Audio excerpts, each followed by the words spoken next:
Last week we looked at the new addition to Temple Baptist Church, and we talked about the construction of it. And this week we would like to look at the grounds and some of the property that we have been able to acquire over the last several years.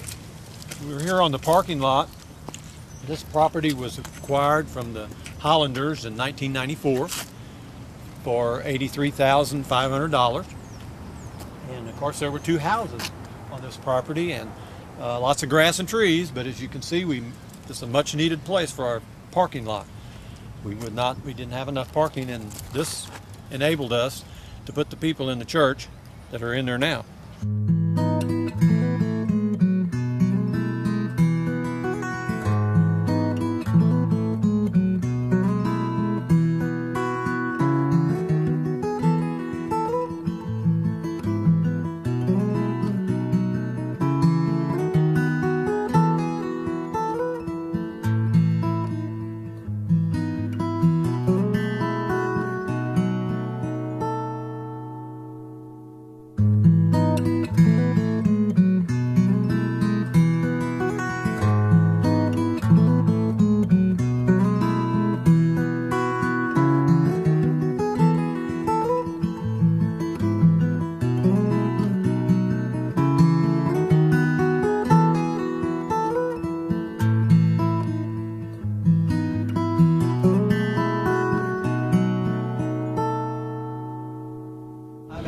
Don and Angie Fink to come here today to talk about their commitment to the New Challenge to Build program. Don, you and Angie have been very generous with your time spent serving this church. You've tithed faithfully to help support the church, even though it may have stretched your budget to do so. Now, you're making a pledge to give above your tithe to the Challenge to Build program. I have to ask why. Well, I think for Angie and I, as many couples or even individuals have to decide how to spend their money, and for us there were some challenges early on in our marriage in deciding how we wanted to spend the extra money that we had, and even deciding on whether or not to tithe. And very early in our marriage I had just made my profession of faith and was baptized, and at that point, I felt God really starting to work in my life, and shortly after that, I heard a sermon on giving, and it was from Malachi chapter 3, and that was a sermon that really impressed upon me that everything that we have is God's, and that He just requires just a small portion of that back, and the importance of that. Angie and I, when we moved back to Sullivan about 4.5 years ago, we felt led to teach a class for young adults, and at that time there was not a lot of space, and it took a while to find space for us to have that class. Many other classes and departments are experiencing that same problem, such as Adult 6, so we know firsthand the need for additional space, but I guess more importantly is what having additional building space is going to do for us. We can use that building space from whatever we decide to build as a tool to reach out to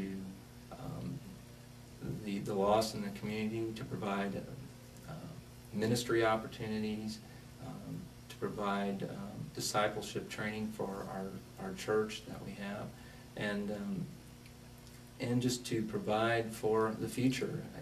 Another thing we're experiencing in our class is that everybody seems to be having babies these days. So we know that the church is going to continue to grow, and that will again be the need for more space for opportunities such as educational space or other ministries.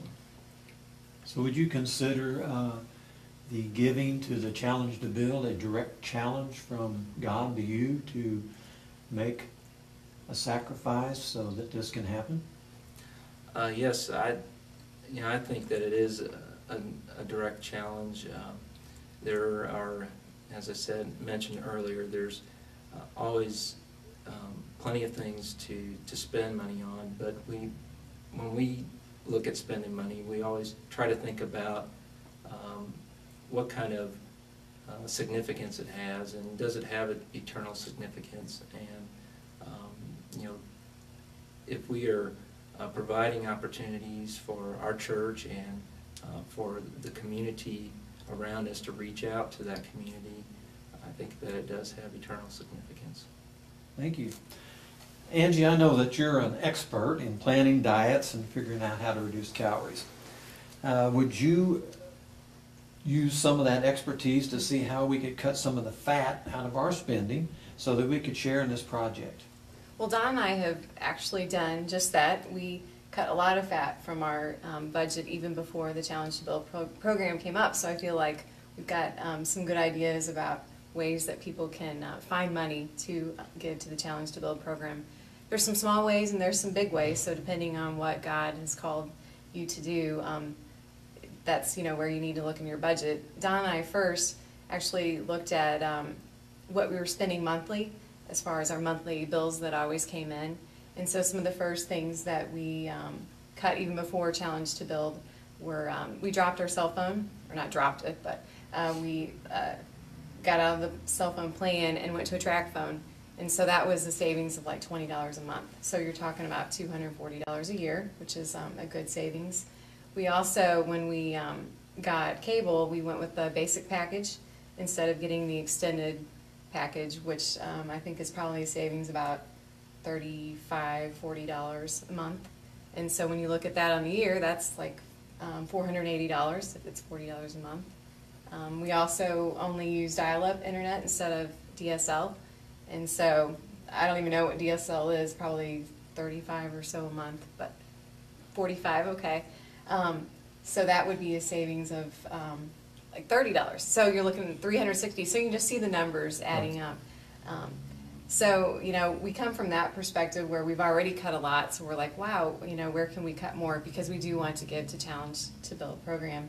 And so we're looking at things such as, and they can too, everyone can, from home decor to what you spend in your yard to entertainment, whether it be eating out or concert tickets or season passes to Six Flags.